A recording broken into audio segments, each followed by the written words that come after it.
Hi guys, the title of the title you see on the screen today. Don't forget to like and subscribe and we'll get started. This story began in the courtyard of a very expensive estate. A man was sitting on his knees. This poor guy was just in despair. He couldn't believe what had happened at all and thought that there was no way it could have happened. There were many bottles of alcohol scattered around the place where he was sitting. He was crying for his beloved sister. The young man, who had been having fun and enjoying life some time ago, was now completely broken. He could not believe that his dear little sister, whom he loved so much, was actually not real.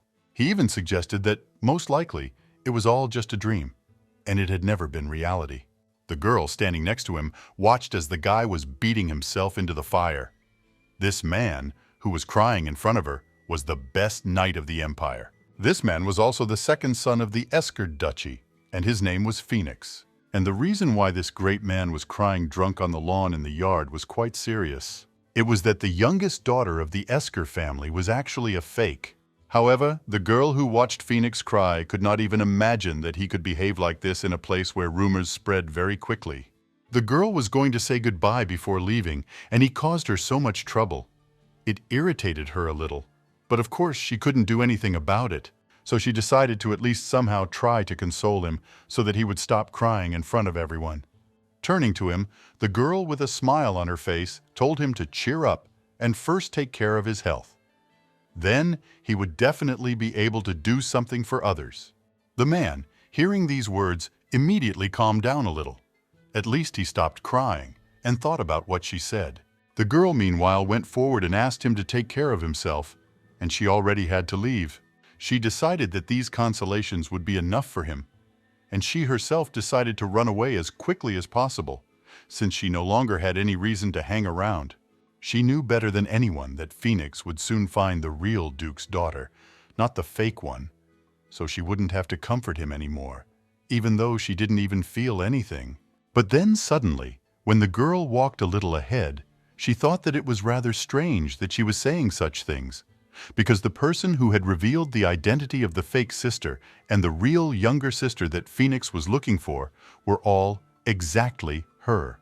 In fact, the Esker Duchy was the highest noble family of the Eastern Empire. In a noble family which seemed to have no flaws, there was still one secret hidden from all people. The whole point was that the Duke's youngest daughter was driven out by her own hands because her origin was in question. However, the duchy later belatedly reversed its decision and began searching for the missing daughter. All the circumstances pointed to the direct death of this child, but after a few years, someone came to the duchy. This girl introduced herself as the daughter of the duchy who was abandoned as a child, and all the family members naturally accepted her.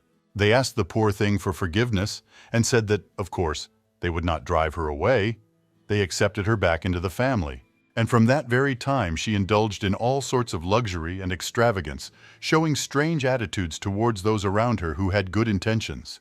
Her beautiful appearance and unconventional behavior became a hot topic of discussion in society every day. People were going over this girl's bones absolutely every day. And in an instant she became the object of universal envy. But this did not last long. And after some time of such luxury and discussions, it turned out that the woman was just a fraud.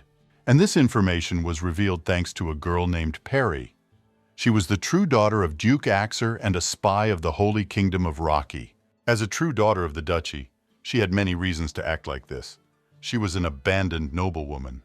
And being extremely popular, this theme often appeared in various plays and novels, which people read with great pleasure. However, this sad existence, which makes it difficult to dream of a beautiful ending, would be just like all those stories. After being banished from the duchy because the child's origins were unknown, Perry's life became a living hell. After going through a lot of hardships and right on the threshold of death, Her Majesty of the Holy Country still took her under her protection. And having learned the girl's origins, Her Majesty raised her precisely for her own benefit as a spy. To repay her savior, the girl gave her all as a spy for 15 years. And then Her Majesty said that the girl knew very well about the rumors that the Duchy of Esker had found its daughter. But the girl also told Perry that she knew perfectly well that this woman was not real, so she ordered her to infiltrate the Duke and find out her identity. The Queen wanted Perry to ensure that the marriage between the Duke's fake daughter and the Western Empire did not take place. And so the girl accepted her duties and returned to her homeland, the Duchy of Esker. Of course, she tearfully dreamed of being reunited with her family back then, but of course Perry understood that this only happens in fairy tales. When she found herself in that estate and revealed the fake woman's true identity, she certainly managed to get rid of such thoughts. But she also had other thoughts. The girl was surprised to see her second brother. Perry also noticed that he was incredibly shocked when he found out about the swindler. However, she was not entirely sure whether these family ties were so important to him at all, given that he could not even recognize his real sister, who was nearby. When Perry walked away, leaving the man alone with his grief, she knew that this would be her last day watching such absurd things. She had already fully completed the task that the Queen had given her. She had exposed the forgery and destroyed that marriage. So at that moment, the only thing left for Perry was to settle all his affairs and return to the kingdom to report to his mother. But at that moment, while the girl was passing by, she suddenly heard some loud noise. This surprised her madly. She immediately looked into the main hall to check what was going on there and saw the maids talking among themselves. Perry didn't know what to do at all because she wanted to leave completely unnoticed. But due to the large crowd of people, she couldn't do it. And when the girl turned her head to the side, she saw blood running down one of the men's hands. Then it immediately became clear to her why there was a large crowd of people and noise. And the man who had blood on his hand was none other than Leon Esker. This guy was the Duke's eldest son, the man who was the next heir to the entire duchy. Perry watched the whole situation closely and overheard the maids talking. One of them said that he was eating calmly, when suddenly he broke a bottle of whiskey with his bare hands, which cut him. The other one was very surprised to hear this, but said that he must have been badly hurt, because the whole room was covered in blood. She saw it with her own eyes. Of course, all the servants thought that he was simply in incredible shock from the news about the fake mistress, and that was why he was behaving like that. When Perry heard all these words, she was outraged. She did not understand why men behaved like this, because they had abandoned this girl a long time ago.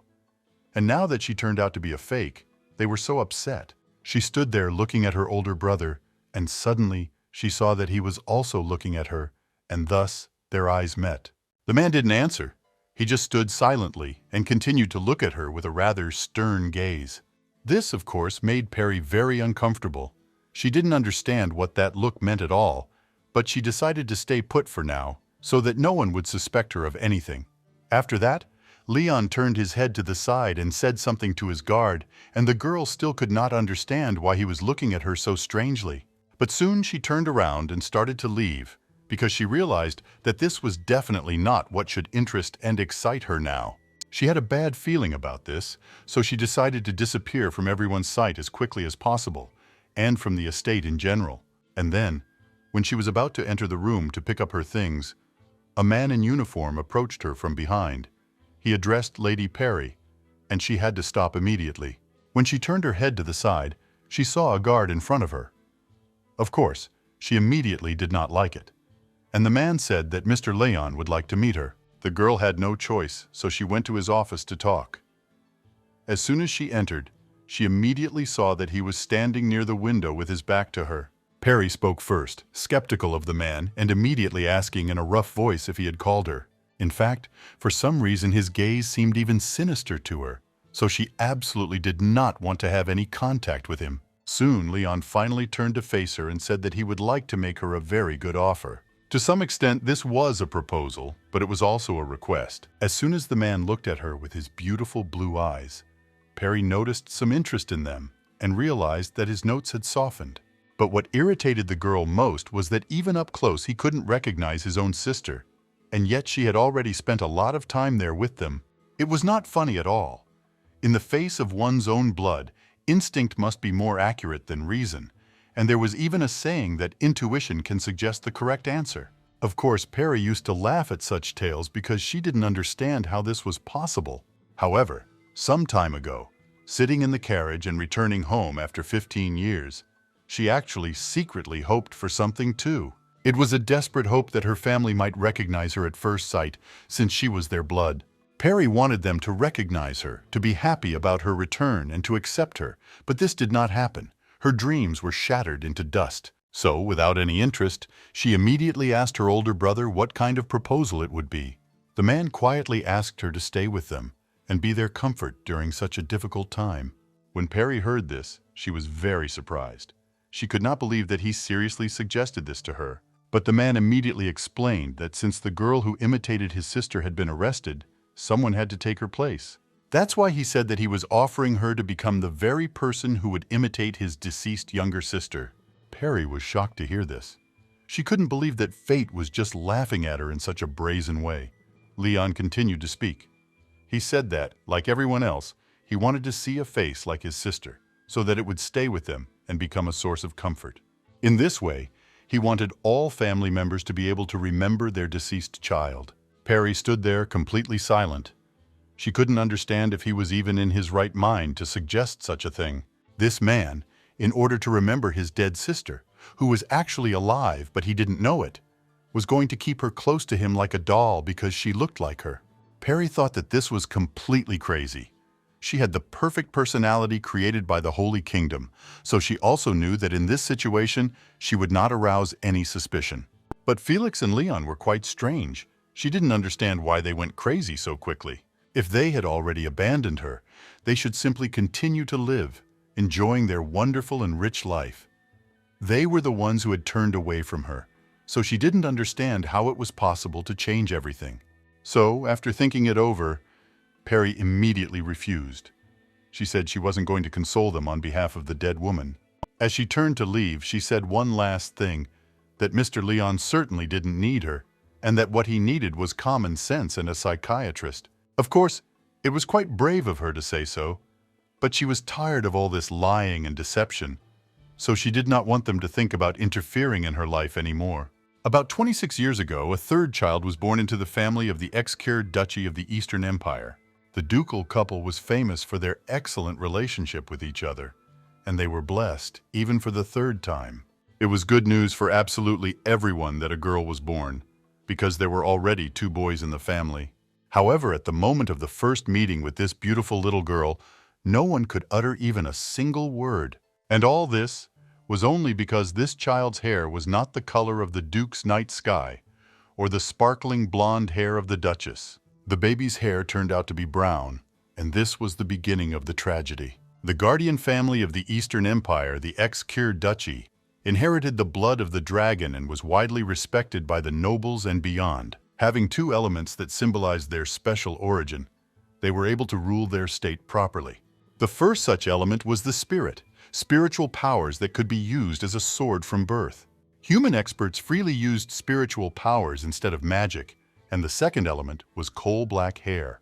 The hair color, which reflected like the night sky, was a must for all direct descendants. However, the child the Duchess gave birth to had brown hair, and this deformity could only point to one cause, namely, that the Duchess was having an affair. Everyone, having learned about the color of the third child's hair, began to whisper about such suspicions. And so the Duke showed unexpected behavior. He declared in front of absolutely all the nobles that the girl who was born was his daughter. He trusted his wife deeply, even after the birth of a child with brown hair, and believed that the child who could not use the spirit was his child. In fact, the Duke doted on his daughter and wife. He loved them with all his soul and heart. That is why all the vassals who insisted that the Duchess should be interrogated remained silent. Thus, Perry was raised like a little empress until the incident that became the main one in her life. Including her mother, who took the girl and went to her hometown, dozens of elite knights with bows and maids were killed. Later, this incident was referred to as the assassination of the Duchess of Ex-Kur. The Eastern and Western empires even conducted joint searches to finally uncover the truth of what happened. However, no matter how much people searched, they could not find what was so important. It was a murder without a single piece of evidence. But even at the moment of tragedy, there was one miraculous survivor. It was the Duke's daughter. She turned out to be alive. Somehow, miraculously, Perry actually managed to survive without a scratch. She walked out of that incident. It also meant that the mother was neglecting herself in order to save her beautiful child, and the Duke understood this at once. As a 3-year-old child, Perry had no idea what her father was feeling at that moment. She simply missed her mother endlessly, to whom she had become so attached and accustomed. After that, when the duchy was in chaos because of all this, the servants were also in a crazy situation, and it was difficult for them to take care of the growing lady. So, as a lonely, sad child, Peri sat and just played in the dirt for the first time. She was bored, she wanted to see her mother, but unfortunately, none of this was possible. And at that moment, for the first time in her life, she realized that she had special abilities to control the earth. And that was the final reason why Peri was kicked out of the estate. And all because the descendants of ex-Kur could use any spiritual powers. However, under no circumstances could they use magic directly. Peri, who did not know about this, created a doll that looked very much like her dear mother. She wanted to show this toy to the Duke, who also missed his mother, just like she did. But she didn't know that the Duke and the man who claimed to be her biological father were together. Her use of magic meant revealing a secret that the Duke had tried to hide from everyone, pretending not to notice. And the worst part of the whole situation was that Peri was placed in the custody of a man who claimed to be her biological father. Of course, anyone would have guessed that this was not Peri's biological father at all. However, the Duke simply had no choice. After the man handed her over to that stranger, the girl began to live in the monster research tower. And in that tower, she always felt only loneliness and incredible pain, because she thought that she was locked up because of her own fault. Peri cried all the time and thought that her mother was incredibly beautiful, and she made some kind of ugliness out of dirt. And that's why her father was angry.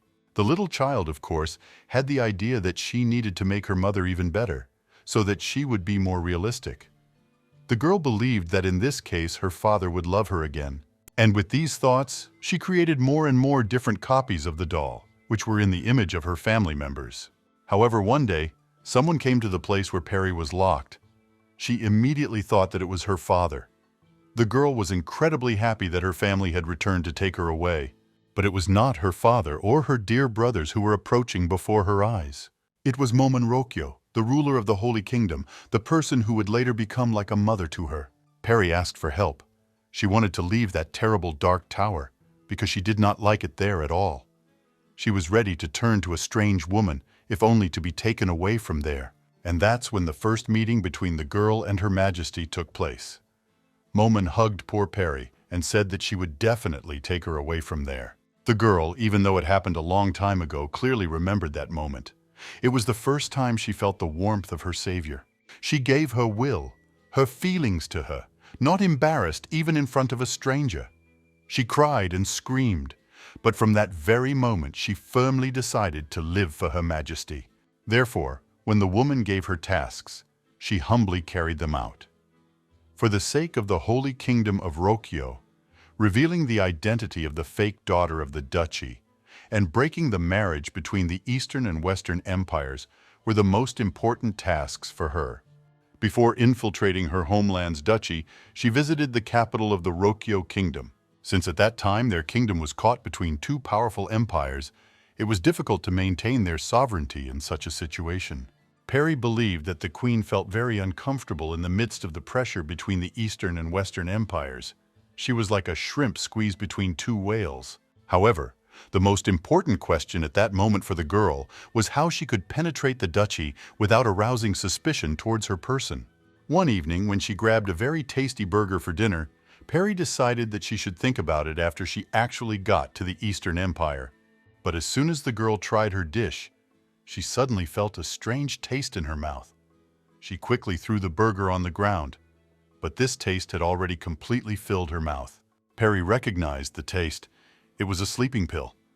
Due to the large amount of the drug, she immediately lost consciousness and fell to the ground. After some men who had been watching her the whole time noticed this, they immediately closed her eyes and put her in a carriage to take her away. They needed to hurry before the effect wore off, so they bandaged her face so that when she woke up she wouldn't understand anything. But Peri was actually just pretending. She'd never been affected by anything like sleeping pills. She was just pretending that the medicine worked. Her earth-based magic allowed her body to filter out absolutely everything she absorbed. Even the strongest poisons had no effect on her, so Peri was completely resistant even to drugs that had harmful properties. That's why an ordinary person would definitely fall asleep with such a dose of sleeping pills, but she didn't. The girl was fully conscious when all this happened. She deliberately pretended that everything worked at first, because otherwise she could have aroused suspicion. Pretending that nothing had happened to her, she could not reveal the identity of these people for a long time. Soon, when Perry was brought to some warm place, the bandage was not removed. But then she heard a familiar voice that said it was time to remove the bandage. They called her Lady, and Perry was very surprised. She thought these people would not be so respectful. Of course, the girl had no idea what was going on there, but she needed to find out who was behind it. As soon as the bandage was removed, she saw a man in front of her whom she certainly did not expect to meet. There was a man in front of her, and that man was Riso Excar, the previous Duke of the Grand Duchy and the man who was her father, who had thrown Perry into the hellish tower as a child. When the girl saw him, she was extremely surprised, but she did not show it on her face. She did not know what he wanted from the Holy Kingdom, but she was going to find out. But she was also unnerved by the fact that this man had simply taken and kidnapped her in broad daylight. That was even more interesting to her. Despite his renunciation of the ducal title, Riso exerted influence throughout the empire for a long time. He was a man who looked like a monster, but who retained his youth thanks to martial arts, in which he had reached a high level. It was a mystery to Perry why he had kidnapped her. She even suggested that he had learned of her plans to infiltrate the duchy to prevent the wedding of her fake daughter. Quite quickly, the man spoke to her and asked for forgiveness for the rudeness that had occurred between them. Riso introduced himself and swore on the honor of his family that he had not brought her to this place to cause her any harm. Perry immediately pretended that she had not heard anything about him and asked why a man from the Eastern Empire would kidnap her. The man immediately said that he wanted to make her a special offer about a job that might interest her. Hearing this, Perry was a little surprised. She was about to refuse, but Riso added information: age, years, place of birth, Holy Kingdom, her family and relatives were all dead. He mentioned that she graduated from a prestigious academy in the Western Empire. In fact, this was public information, and the girl realized that he was interested in her and began digging for facts. Riso also said that at the moment she does not work anywhere and often changes professions, as she does not want to stay in one place for too long. He explained that he knew everything about her and wanted to say it straight out. He wanted her to become his daughter's personal servant. The girl was very surprised when she heard this. She could not believe that he had taken such pains to select a good maid for his daughter. It made sense in general. Becoming a personal servant to a duke's house was an honorable position that even noble women would envy. However, Perry didn't understand why he would go so far for her. They were both silent for a while.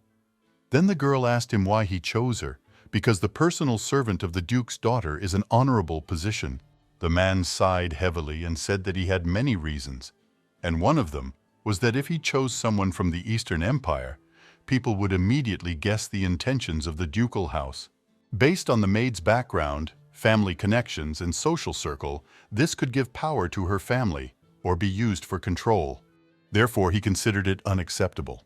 However, Perry, being the daughter of a viscount from the Holy Kingdom that had already ceased to exist, was the ideal candidate. However, there was another reason why it had to be her, but before Riso named her, he asked if she knew about the tradition of being a shadow double. Perry began to worry a little. However, she replied that, of course, she knew about all this because it was true. In fact, a shadow double is an old custom of replacing a person with someone similar in appearance and even build. In order to avoid harm during the invasion of murderers or rebels, people often did this. However, this tactic has long since become a thing of the past, when people did not know each other's faces well because there was not much interaction between them. Perry, having thought it over carefully, asked the man in surprise, was his job offer really to become a shadow double of his found daughter? But before he could answer, she also said that it was too late to hire a double for the Duke's daughter. However, Riso replied that she didn't have to worry about that at all. The man explained that it was precisely because he had a legendary artifact that changed the user's appearance without leaving traces of magical power that there shouldn't have been any problems.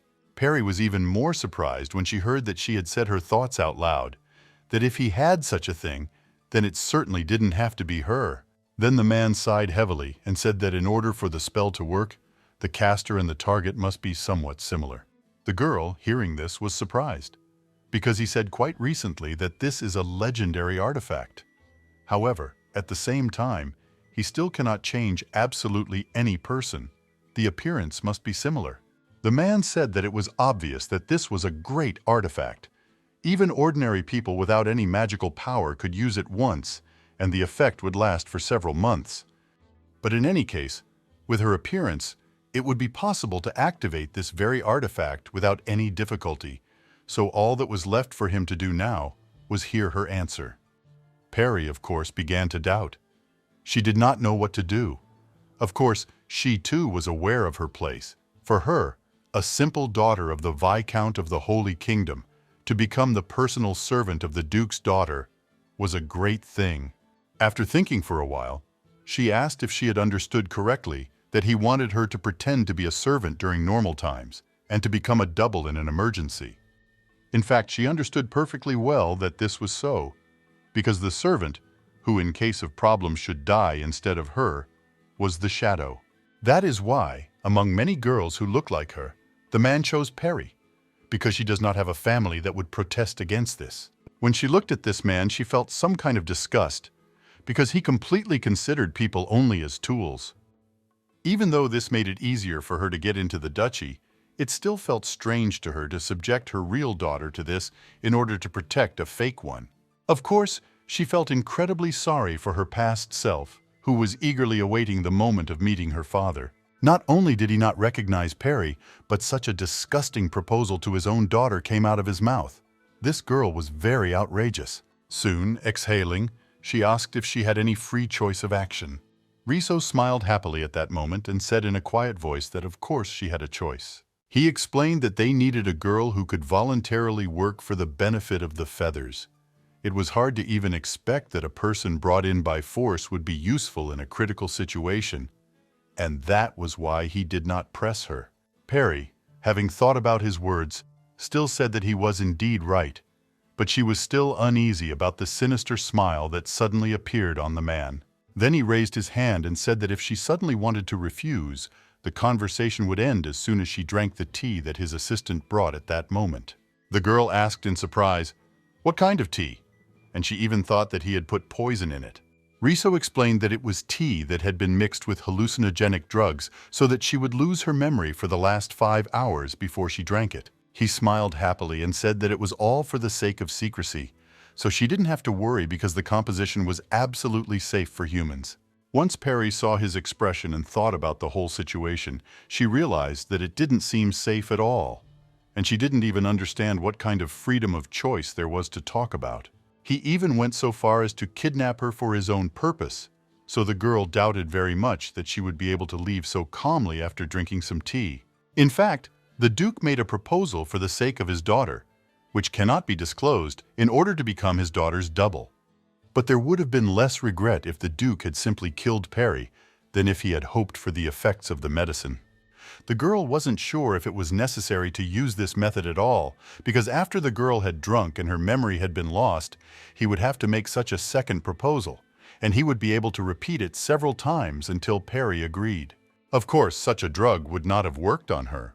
Moreover, she could have avoided this place as many times as she wanted. However, this was a great opportunity for her to penetrate the duchy, and this opportunity came to her itself.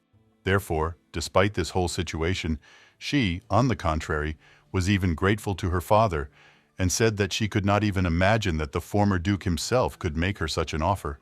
She looked Riso straight in the eyes and said that he must love his daughter very much since he was willing to do such a thing. He, in response, looked the girl straight in the eyes and said in a quiet voice that words could not express that for the sake of this child, he was ready to wallow in sins as much as necessary. And on the other hand, he was going to give Perry whatever she wanted. If the girl would work for his daughter, then he could give her any reward she needed. He was silent for a while, and then said that he would still like to know what choice she would make. Several days had passed since then, and Perry returned to the Holy Kingdom to collect her things. The Queen, of course, immediately became interested in what choice she had made because many factors depended on it. Well, the girl, packing her things into a suitcase, said that, of course, she agreed. Of course, the situation worried her a little, but it was still a good offer for missions. At that moment, her mentor sighed heavily and said that she couldn't even understand what Perry was thinking when she did that. Soon after this she left, and a guy named Mello came to see her. He learned that she had agreed to this proposal, and of course he was not happy.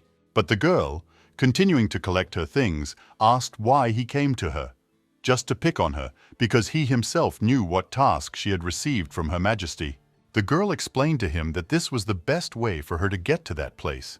So she could not, of course, refuse such a chance that simply fell into her hands. In reality, this guy, Mello, was the only heir to the Holy Kingdom. They had grown up together since they were children. For Perry, he was even much closer than her own siblings. So the guy, also attached to her, was always worried. And Mello, having learned about this whole situation, asked if everything was really okay with her. Because until then, she had tried not to get involved with her real family, and now she had to go to the very center there. It was strange to him that she had always hated her relatives who had simply abandoned her. But now she was talking about this job as a prospect of infiltrating the ducal mansion. Perry suddenly smiled and asked, "Is he really that worried about her right now, and that's why he's saying those words?" Of course, the guy immediately became embarrassed when she said these words because he did not always like to openly show his feelings. Their relationship wasn't good from the start, all because Mello was against her staying in the Holy Kingdom. 14 years ago, when Perry first met this boy, he was unhappy with her staying in his house. The reason was that already at that time the Holy Kingdom was surrounded by the Western and Eastern empires. They were then in a position where it was difficult to maintain their sovereignty. In such a situation, many of the great nobles of the East would have declared that Excrea's illegitimate child had been secretly taken away. The boy insisted on his own. Then he said that this could cause the Eastern Empire to declare war on the Holy Kingdom, and they would not need that at all. At that time, Mello was only 11 years old, but he was already so smart and tried to convey all this information to Perry. He was saying that her mere existence was a nuisance to their kingdom. So if she had any sense of shame, she should live as quietly as if she were dead. Of course, the girl was also little then and was frightened by his words. She asked in surprise, "Will they really all have big problems if people find out that she is alive?" Mello sighed heavily and said that it wouldn't just be a problem. The sovereignty of the Holy Kingdom, which had lasted for 2,000 years, would be in danger precisely because of her. The girl was ready to burst into tears. She wanted to do absolutely anything to save their kingdom and asked what she should do in such a situation. Mello immediately replied that he had recently told her what to do. She should live quietly as if she were dead. Perry, hearing about this, was immediately surprised. She, of course, the first time thought that these were just words spoken not seriously, but now that he insisted on it, she became scared. At that moment she felt incredibly ill. She began to lose consciousness. Mello, of course, was scared. He ran up to her and asked what was happening to her, and also asked her to stay with him. Immediately after this, the girl was carried into the room and a bandage was placed on her head. Of course, doctors were called, who examined her carefully and made their verdict. Perry began to wake up little by little from the voices she heard. She recognized it immediately.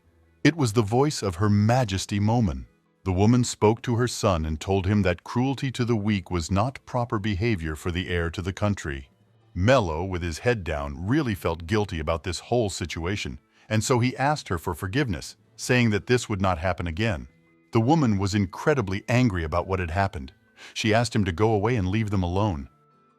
Soon, turning her head to the side, she saw that Perry had already woken up and asked how she was feeling in general. At that moment, the girl took the bandage off her head, sat down on the bed, and said that everything was fine with her. But after that, she turned to Her Majesty and quietly asked her why they had taken Perry to their place. She also said that Mel told her that she could not be in their country because she would cause irreversible damage. And Perry was worried that if this was really the case, she would want the woman to take her back to that tower, even though life there was unbearable for her. Of course, the girl couldn't contain her emotions at the mere thought of having to go back there and burst into tears. Then Momon sighed heavily and came closer to her. She explained to her that, as Mello had said, the girl must now truly live as if she did not exist. She could no longer use her real name, and must live under a false identity. But after that she came closer to her and, taking her hand, said that her life was not at all false. It was important, like any other life. The woman tried to console her, also saying that there are professions in the world that consciously force one to pretend to be someone else. There is also work that is connected with concealment and protection of the country. Their country will survive precisely thanks to such people. Perry, having heard all this, immediately calmed down a little and asked, "Can she really help them in this case?" Momen then breathed a sigh of relief and said that she certainly didn't seem like the kind of person who would bring her in order to get some kind of help in return.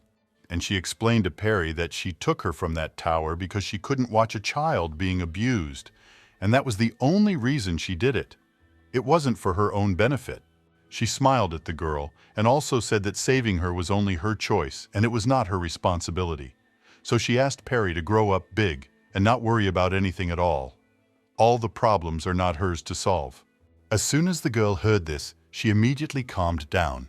She fell in love with this woman who saved her from a terrible life and was incredibly happy. Soon after she got better, she finally met Mello.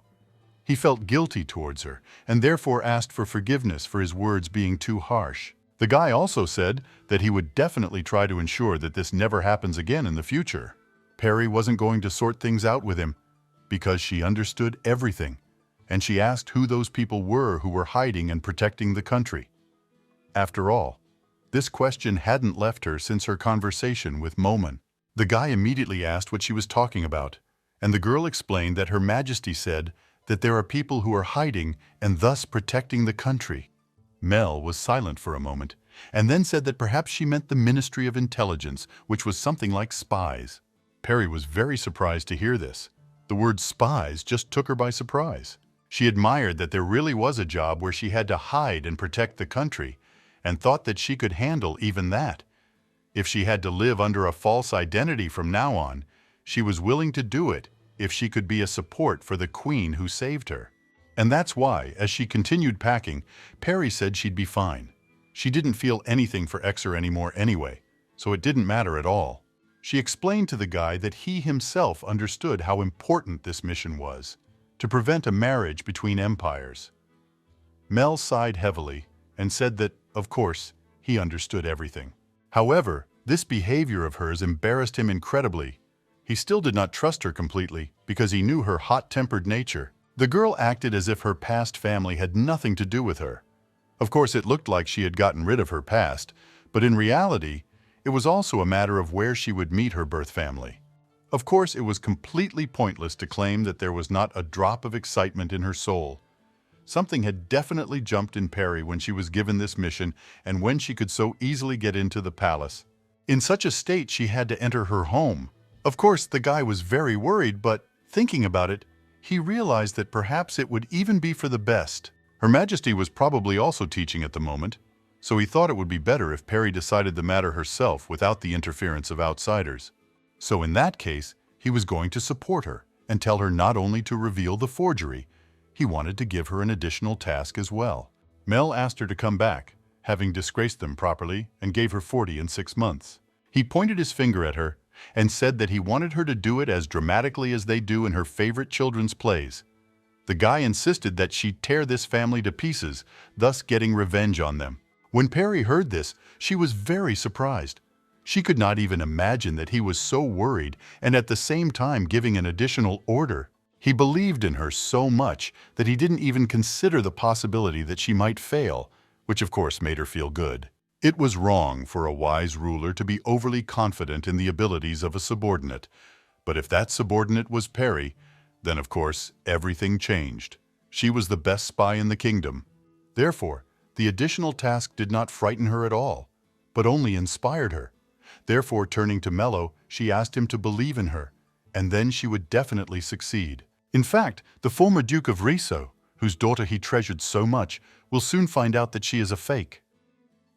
The moment he realizes that the daughter he managed to find after several years was false, he will never again be able to even think about starting to look for her again.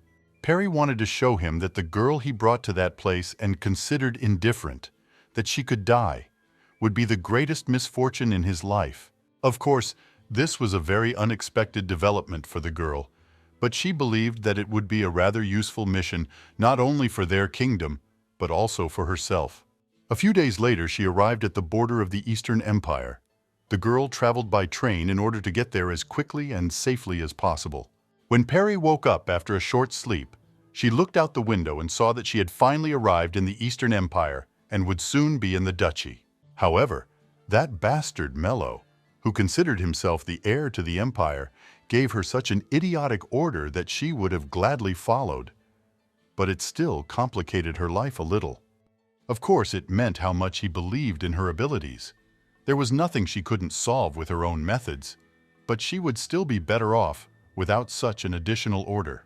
That's why she can be so confident, thanks to her earth magic. In order to survive in the tower, my family evolved in her body and became even better. It was ideal for spying, so Perry could go hungry for days because food could be obtained from mud or muddy water. She could also create a doll that looked just like a person perfectly. The linen doll of her family, which she constantly molded out of loneliness and self-flagellation, did not break even because of her tears. At some point, light began to appear on them, and the limbs moved as if they actually had joints. The rough clay turned into a texture that was very similar to skin, and just like the scripture verse that said God created man from clay, she was able to mold a man in a lonely tower. However, Perry still did not consider herself a special being that was similar to God. The feeling at that moment when she became a human with her own hands was truly strange. In addition, she realized another of her powers, and the reason that led her to this discovery was very insignificant. Perry was locked in the tower and wanted to go out somewhere to get some vicarious pleasure. She started making mud and sending it outside for them to live there instead of her. The moment she had been waiting for so long finally arrived. The girl was able to realize that her hearing and sight were directly connected to these clay dolls. Later, in addition to exchanging sensations, she even learned to transfer herself into a body that was made of clay. The girl realized all this when she was in a lot of pain. Sitting in the tower and thinking that it would be better not to be sick, she tried to get out into the street as often as possible with the help of her clay figures. After she had mastered all her skills, the cold and lonely tower no longer scared her. She was no longer going to shake in fear because she was alone. When she was ill, she would take possession of a false body. When she wanted to see the outside world, she could send the clay man and look at the sky, walk on the grass, and even smell that wonderful fresh scent of the air. And when she felt lonely, being near the silent family members who were made of clay, she also ran away. In the end, the girl spent 8 years in that tower. While Perry was riding on the train, she even felt a little sick from these useless memories of the tower in the past. But soon the train stopped, and she immediately realized that they had already arrived. She immediately walked out of there and found herself right in front of the castle of the Duchy of Exeter, her homeland. As soon as she saw this, she immediately froze in place. It was hard to realize that she had actually arrived home. At that moment, she was immediately met by one of the maids. Seeing the girl, she asked if it was true that she was the girl who was to become the servant of the Duke's daughter. Perry immediately shook her head. Then the woman replied that they had heard about her, so they had finished preparing for her visit, so she could move in right away. She was, of course, immediately pleased by the fact that she didn't have to wait. In any case, she was a little tired from the trip, so she wouldn't mind taking a hot bath and relaxing. It was not that the journey had been hard for her. It was simply that, as promised, the former Duke had treated her well, and everyone had been friendly during the escort. However, there was still one unpleasant fact. As soon as the maids left Perry, they immediately began to talk about how she looked and all that. The girl understood that they would whisper behind her back, and also assumed that, having used the artifact, she would look almost the same as her adopted daughter. Everyone gossiped as if the girl was deaf and could not hear anything. This, of course, made her feel uneasy. But from the moment she boarded the train, she listened to the clay dolls that were scattered everywhere and could see absolutely everything that was happening outside her compartment. Although it can't be helped, your nickname is a secret that only a few people knew. To others, she is just a servant, but a terribly strange girl who looks like the Duke's daughter. Perry also believed that she would hear things like this all the time in the future. so she needed to learn to ignore everything. Soon, the chief maid escorted her to the room and showed her the mistress's reception room. She also said that if the girl would wait a little, the mistress would call her. Peri, bowing, immediately thanked her for accompanying her, and she thought to herself that the man who appeared in front of her was Lucian Stilber. This girl was the second daughter of a prestigious family, and as soon as she was born, she was immediately assigned to be a servant to the Duke's daughter. If Peri had continued to grow up in the duchy, this girl would have been her friend. This thought made her think about it. She also realized that at that time, Lucian was serving the Duke's fake daughter and was not very happy about it. The girl, before leaving, told Peri that there was something else she had to report, and said that at that time the lady was with Mr. Larian. So she advised Peri to be very careful in her behavior in front of him. As soon as she heard about Larian, she was very surprised. Leon was actually her older brother. She had expected that she would meet him someday while staying in this mansion.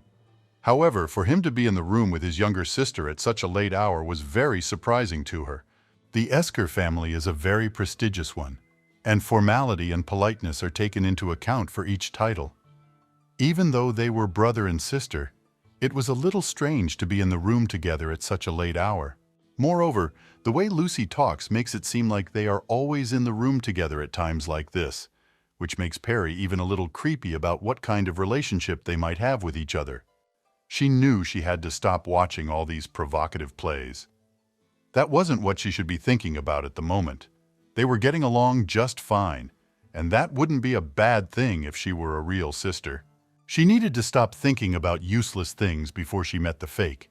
So Peri sat down in the chair and knew that she needed to prepare herself mentally for that meeting. During the 4 years that the expert duchy was looking for its daughter, many young ladies came to the duchy itself. These young ladies dreamed of instantly rising to the status of a duke. However, it was still not easy to deceive the members of the family. The cunning persons were often driven out when it was discovered that they were not genuine and that they were deceiving.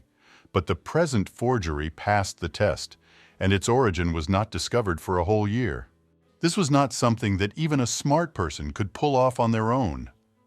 So Peri believed that she had some kind of organization that was deceiving the duchy and that the girl was a part of. It's also obvious that posing as the Duke's false daughter is also a difficult person since she took such a step. So she thought. However, soon when the Duke's daughter finally came and, smiling, said hello, the girl was very surprised. Peri didn't expect the woman to greet her so calmly, so she was taken aback for a moment, but she greeted her back. The woman came and sat down opposite her. She smiled and said that she was very pleased to meet her, and also said that her name was Perrine. She also asked if it was true that her new maid came from the Holy Kingdom and suggested that she must have had a hard time on the road.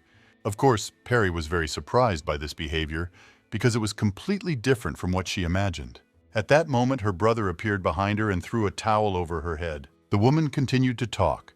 She told her new maid that perhaps she had heard that she had grown up outside of this family, so she was a little careless in etiquette, so she asked her to show her understanding.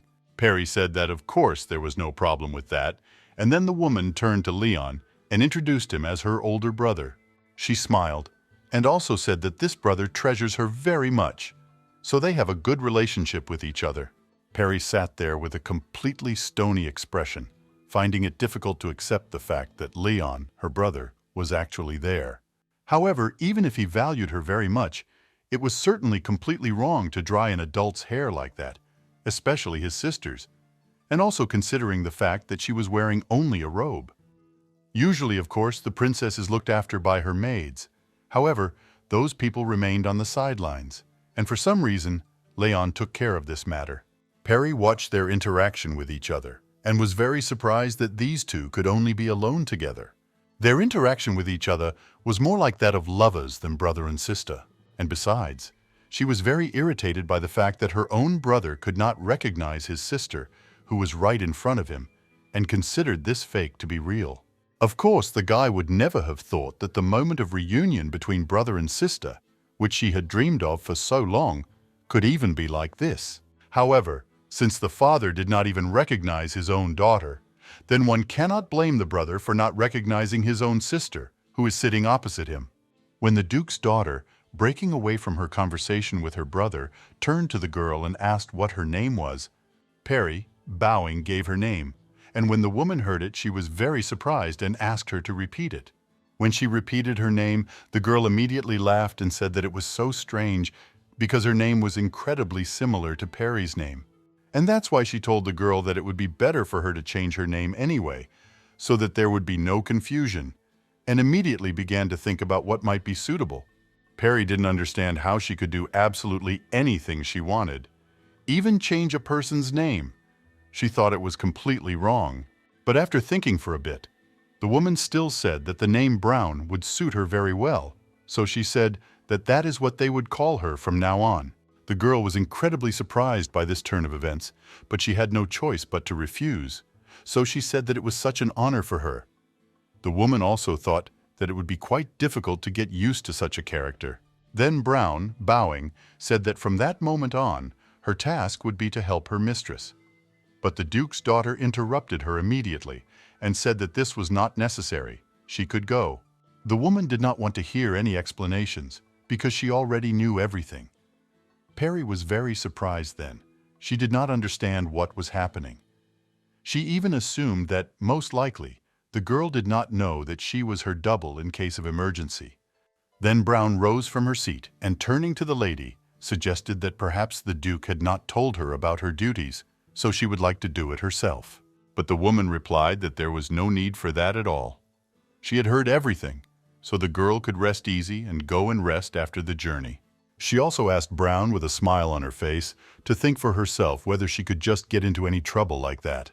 Peri, after a moment's thought, said that perhaps she was right after all. Then the Duke's daughter laid her hand on her brother's hand and said that if such a thing happened, it would be only through her efforts, for she would certainly not have many knights much more gifted than herself. And besides, her brothers are always by her side, so she will be completely safe even if something bad happens. She also said that she understood perfectly well that her father was very worried about her. However, she felt that there was no need to use magical items unnecessarily. The Duke's daughter said that she would tell her father everything herself, so Brown need not worry about it at all. Peri knew that the Duke was not the type of person to give up so easily, so they would probably have a very heated discussion about this. But the woman then smiled kindly and said that in that case they had nothing more to discuss, so it would be better for her to leave anyway. When Peri finally walked out the door, the woman reflected on the fact that she was now her double. However, even if that were the case, she was really too similar to her. The reason she was able to pretend to be the Duke's daughter was because her appearance resembled hers. It was soft chestnut hair that sparkled like gold and violet eyes like two precious stones.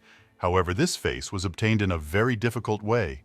The girl had to pay an incredibly high price to become Perion. However, suddenly, a girl with facial features that were incredibly reminiscent of the Duke's daughter appeared on her path. Therefore, she began to worry very much because she could lose her place precisely because of this stranger. After some time of silence, Perion turned to her brother. She looked at him with a sad look and asked if it was true that this girl, who had just been with them, was incredibly similar to her. The imposter, Taksha, realized that he really didn't like this whole situation, so she decided to gain his trust. Leon did not deny the fact that she did look like him. However, he was also interested in the question of where his father had found her in the first place. The girl was silent for a while, and the guy replied that she was brought in to be her double, so she shouldn't be so offended and upset, because it was for her own good. Leon also said that if it bothered her so much, he could make sure that she didn't even come near her. Peri sighed heavily and said that it was not necessary, and he asked if perhaps it would be worth leaving a scar on her face so that it would bother her less. But the imposter also understood perfectly well that in this case, her value as a double would disappear, and her father was so worried about this, so she decided to console him and said that her brother's words made her feel better so he could stop worrying. Leon immediately laughed. He stroked the girl's head and said that apparently such trifles bother her, and this is very sweet. But he asked her not to worry about it so much and for so long, because it was just her double, and it certainly wouldn't do anything to her. However, he also wondered if she could use the magic she possessed to manipulate the earth in her act. As soon as Perian heard this, she immediately panicked. She knew that she didn't have such abilities, so she had to somehow get out of this situation. So the girl said that after the shock she received, she would not be able to use it anymore. And also, pretending to be very offended, asked her brother how he could even ask her such a thing, because it hurt her so much. Leon, immediately smiling, asked her forgiveness, but he said nothing more. This was a rather suspicious answer on her part. But Perry began to worry. After all, no man had ever asked her about this ability before, and as soon as the double appeared, he immediately became interested. She, of course, could not imitate magic that she did not know, but even without using this ability, she was still the daughter of a duke. In any case, no one would suspect anything. At least the girl really hoped for it. And even at that moment, Leon apologized only to please her and not upset her anymore. So Perry was delighted with the position she occupied in that family. She thought that everything would be fine. However, because the girl was sitting with her back to Leon, she was unable to notice the expression that appeared on his face. He became very suspicious and even serious. By this time, the real Perry had already returned to her room. As soon as she opened the door, she immediately saw the bed and ran to lie down on it. The girl was incredibly exhausted, and lying down on a soft feather bed was the best thing in the world for her. After that, she wondered if it was possible that she had received the nickname Brown from the so-called daughter of the Duke simply because of her chestnut hair. It seemed strange to her. And besides, this girl ordered her not to work and put incredible pressure on her psyche, although Perry could have foreseen such behavior to some extent. Her words about the girl not having to work were said not out of a sense of care, but out of a desire to eliminate a competitor. And besides, her behavior around Leon was very childish. It was done in order to demonstrate to the new person her position in that family. Put the Duke's daughter just using her face, she must have been worried because a maid came who looked incredibly like her. At first, Perry was a little confused because the girl seemed so kind and friendly. But, as she expected, she was a complex person who liked to hide. But in any case, she had no information that she could find out with her skills, and Perry didn't care if the girl didn't give her orders. At first glance, the earth may seem like just an ordinary piece of dirt. However, there have never been people in the world who have lived without having walked on the ground at least once. Dust between the windows, dirt stuck to boots, and even soil in flower pots. Wherever a person lives, there is soil everywhere, and Perry could influence all of this, all of these little particles with the help of her abilities. Since the so-called daughter of the Duke tells her not to work, then this will, on the contrary, give the girl more free time to complete missions. She believed that this girl would not be able to restrain or hinder her because Perry even survived in that harsh tower. So in such luxurious conditions, she would be able to do everything as quickly as possible. After taking a short rest, Perry was inspired to start making them again. At least she thought about the fact that the Holy Kingdom's strongest spy was ready to carry out his duties. Meanwhile, a man with hair so light it looked like the moon was shining came to the tower where Perry had lived for a long time. Coming closer to her, he touched her and thought that she really was an incredibly ominous tower. This man was very handsome. He was dressed in a military uniform and stood for some time in complete silence, looking at this greatest tower. Of course, this guy was very smart, so he compared this greatest tower to the same imposter who showed up pretending to be the Duke's daughter. He exposed this girl quite quickly and realized that this tower could carry great destructive power if used correctly. He stood there and thought about Lady Periand, for it had been a whole year since that forgery had appeared in the duchy, and he had many doubts about her identity. He assumed that the atmosphere in the duchy had become more harmonious recently, thanks to the daughter that the family had finally managed to find with such difficulty. But in reality, all of their family's affairs had gone awry.